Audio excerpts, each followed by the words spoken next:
আজ রান্না করব দম বিরিয়ানি। লুকটা তো দেখেই নিলেন। চলুন রান্নায় পৌঁছে যাই। আসসালামু আলাইকুম।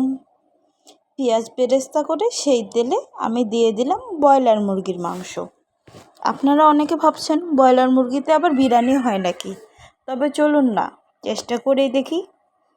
খেতে কিন্তু অনেক সুস্বাদু হয়েছিল। মুরগিটা দিয়ে চুলাটা ধরিয়ে দিয়েছি, দিয়ে দিচ্ছি পেঁয়াজ বেরেস্তা উপর থেকে।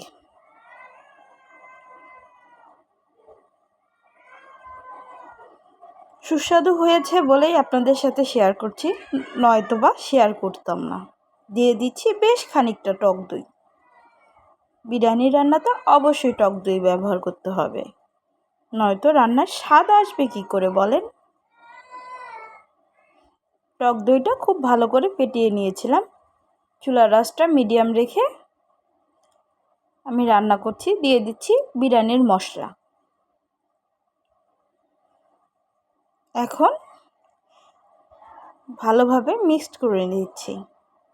এ পর্যন্ত যদি রান্নাটা দেখে থাকেন তাহলে অবশ্যই অবশ্যই অবশ্যই পুরো রান্নাটা দেখার অনুরোধ করলাম। দিয়ে দিলাম স্বাদ মতো লবণ, দিয়ে দিচ্ছি গরম মশলা, দারচিনি, এলাচ, তেজপাতা, বাদবাকি গরম মশলাগুলো দিয়ে দিলাম। এখন ভালোভাবে নেড়ে নিচ্ছি। যত্ন সহকারে রান্না করলে ব্রয়লার মুরগি দিয়েও বিরিয়ানি অনেক সুস্বাদু হয়। আমি তো চেষ্টা করে সফল হয়েছি, আপনারা একটু চেষ্টা করে দেখবেন নাকি।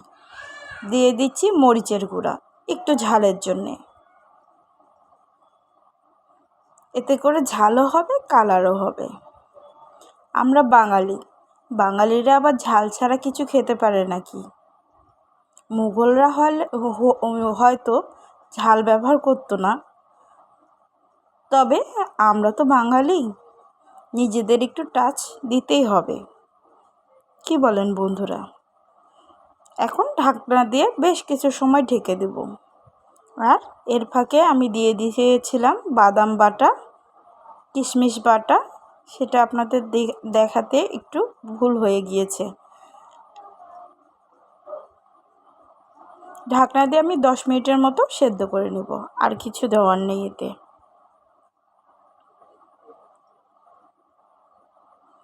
এখন একটা গামলাতে অল্প কিছু পেঁয়াজ বেরেস্তা, লবণ আর দিয়ে দিব পরিমাণ মতো ঘন দুধ।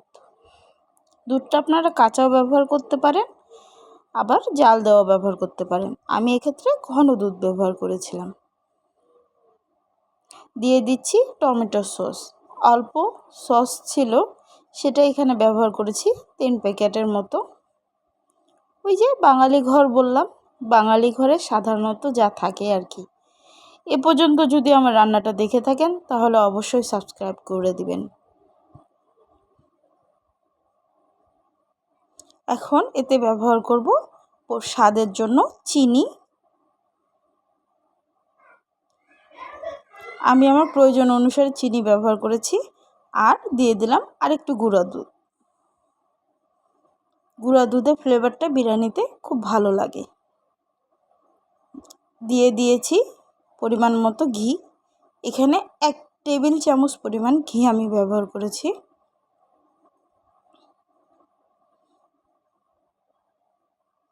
এটা তৈরি করে আমি রেখে দিচ্ছি কিছুক্ষণের জন্য। আমি এদিকে মাংস বসিয়ে নিচ্ছিলাম। এখন বিরিয়ানিতে আমি হাঁড়িতে চালগুলো দিয়ে দিয়েছি মাংসটা, দিয়ে উপর থেকে পেঁয়াজ বেরেস্তা দিচ্ছি আর বাদবাকি চালগুলো দিয়ে দিচ্ছি। আমি এখানে বাসমতি চাল ব্যবহার করেছি।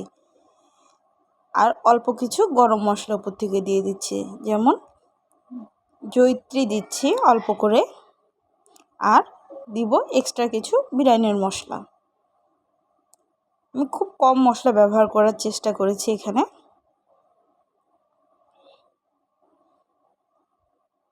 বিরিয়ানি মশলাটা ভালোভাবে যেন ভেতরে যায়, সেজন্য আমি আগেই দিয়ে নিলাম। দিয়ে দিব এবার পেঁয়াজ বেরেস্তাগুলো উপর থেকে খুব ভালো করে।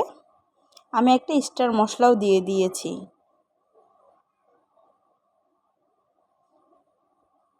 এখন যে মিশ্রণটা আমি তৈরি করে রেখেছিলাম দুধসহ, সে মিশ্রণটা উপর থেকে দিয়ে দিচ্ছি, অল্প অল্প করে দিয়ে দিচ্ছি। ফার্স্ট লেয়ারেও আমি কিছুটা দিয়েছিলাম, দিয়ে এখন আমি দমে বসিয়ে দেব। দেখুন এখনই কি সুন্দর লাগছে দেখতে। দিয়ে দিচ্ছি কিছু কিশমিশ। কিশমিশগুলো যখন মুখে পড়বে তখন খেতে খুব ভালো লাগবে। দিয়ে দিলাম কিছু কাঁচামরিচ। কাঁচামরিচগুলো আমি একটু ঢুকিয়ে দেব ভেতরে চাপ দিয়ে, যেন কাঁচামরিচের ফ্লেভারটা বিরিয়ানিতে ভালো আসে। ব্যাস, আর কিছু দেওয়ার নেই। হাত দিয়ে একটু নেড়ে দিচ্ছি যেন মশলাটা মেল্ট হয়ে যায়। এবার ঢাকনা খুলে ফিরে এলাম। চুলায় বসিয়ে দিয়েছিলাম 20 মিনিটের জন্যে। কি সুন্দর ঝরঝরা হয়েছে, দেখেই বুঝতে পারছেন। আলো স্বল্পতার কারণে কালারটা একটু ফ্যাকাশে দেখালেও চমৎকার একটা কালার এসেছে। মাংসগুলো বেশ সুন্দর সফট হয়ে সিদ্ধ হয়েছে। আল্লাহ হাফেজ, ভালো থাকবেন সকলেই। আর আমার চ্যানেলটা লাইক কমেন্ট করে পাশে থাকবেন।